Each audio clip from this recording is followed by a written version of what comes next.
জয় বাংলা, বন্দে মাতরম। আবার হাজির হয়েছি তোমাদের সামনে আর একটা গুরুত্বপূর্ণ ভিডিও নিয়ে।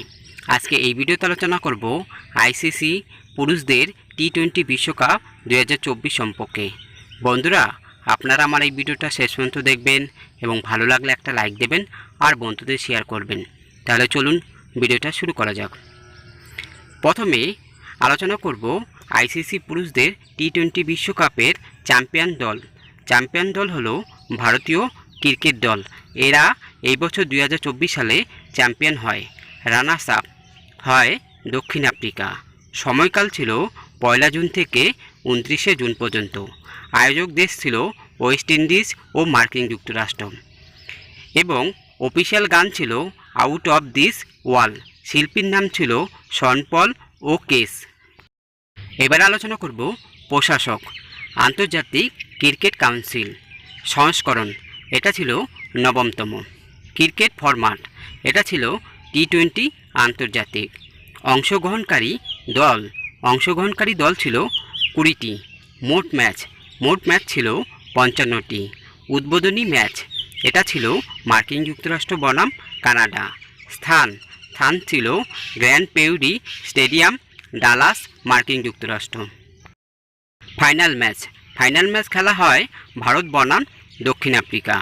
জায়গা Kensington oval, Bridgetown, Barbados, West Indies.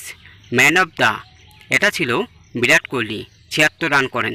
Man of the tournament, তিনি ছিল জসপ্রীত বুমরা, 15টি উইকেট নেন।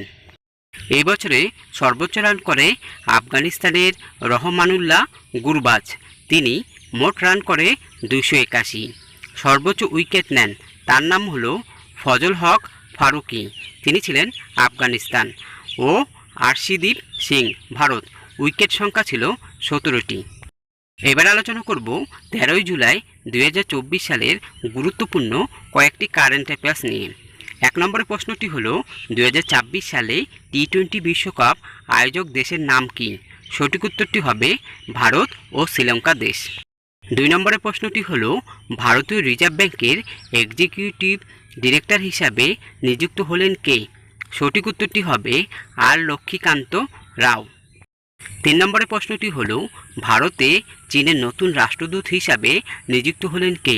সঠিক উত্তরটি হবে জু ফেইহং। 4 নম্বরের প্রশ্নটি হলো রাশিয়ার প্রধানমন্ত্রী হিসাবে আবার নির্বাচিত হলেন কে?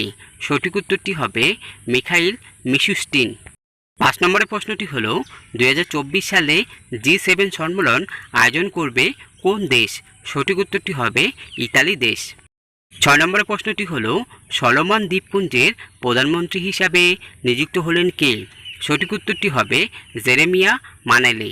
বন্ধুরা, আজকের মতো ভিডিওটা এখানেই শেষ করছি। পরবর্তী আবার গুরুত্বপূর্ণ আরেকটা ভিডিও নিয়ে হাজির হব তোমাদের সামনে। তোমরা সবাই ভালো থাকবে।